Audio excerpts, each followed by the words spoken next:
Hello everyone, I am Stephen Bauman. I am the guy responsible for compiling this, and I am also the president of the Midwest Institute of Geosciences and Engineering.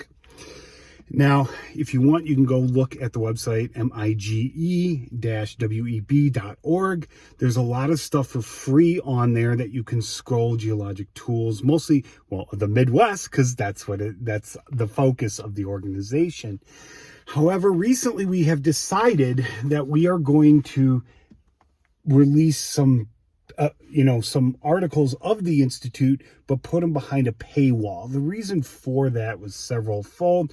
The main being we need to fund further doings of the Institute, which mostly up until now, quite honestly, has been funded by myself and a couple of the board members. So we decided to do this as a way to raise money and to give you something in return. These are not available on the website, nor will they ever be, but just so you know, these are the 10 papers that are included in the book. This is just my proof of it. So it'll look exactly like this if you purchase it, except it won't be stapled together, won't have a clear plastic coat on top, but it'll be in a book. But here, take a look at those. If that's anything you're interested in, I encourage you to purchase this. It's $25.25 US dollars. I don't think that's unreasonable. It's not much more than a cost to print. I mean, you go online and there's scientific journals behind paywalls. You'll pay $30, $35 for stuff that's 10 pages, and this is 103. So I think it's a decent value for what you're paying for, and it is in full color.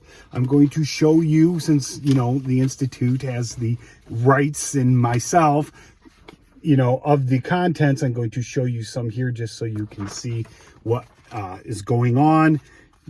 These were originally written to put online for free, but like I said, we decided in order to help raise money for expeditions, and especially this Frida paper that's coming up, that we should put some of them into a journal. And this one, as you can see, says spring of 2021.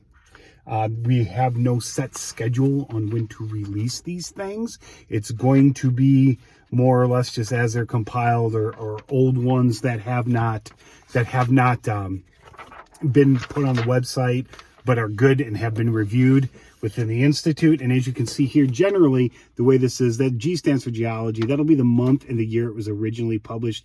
And if there's a 1 or a 2, that means it's the first one of that month and year, second, third. And it'll say 1A if it's the first edition of the first one. If it's redone and updated, you'll have a different letter after it. And that happens a lot. But all that, you can tell in here if something's been updated or not. Let's see, what else do we have here? Like stuff like geologic maps and stuff like that of the Institute are going to continue to be put up on the website once finalized, because those by nature can't be put in a book format. But there's some interesting stuff in here. And one of the projects, one of my personal side projects that's in here, is an attempt to actually redefine the Precambrian rocks, excluding the Neoproterozoic, based off of actual dates of actual things, instead of just, the first appearance of this or the first appearance of that. I think the time scale of the Precambrian is very, especially the Hadean and Archean, is very underdone, if you will. And I use stuff like this in here that you'll see, and despite what people tell you, you look at it, you can tell a lot of it's arbitrary. A lot of the boundaries are set right at 100 million year increments. I mean, but anyway, so that to me, that's the coolest article in here. Well, maybe that and a preliminary. Now, I do have a preliminary geologic map in here. It's not a finalized one, but it's a preliminary geologic map. Stuff like that will be included in here. Let's see where's the cover for that one. There you go. See, right there. All right. Anyway, this is coming up on 5 minutes, so I hope that explains this more in detail for you. Anyway, that's it. And if you're interested, I suggest you purchase it for the $25.25. It helps us out. You get something in return. Just something to think about.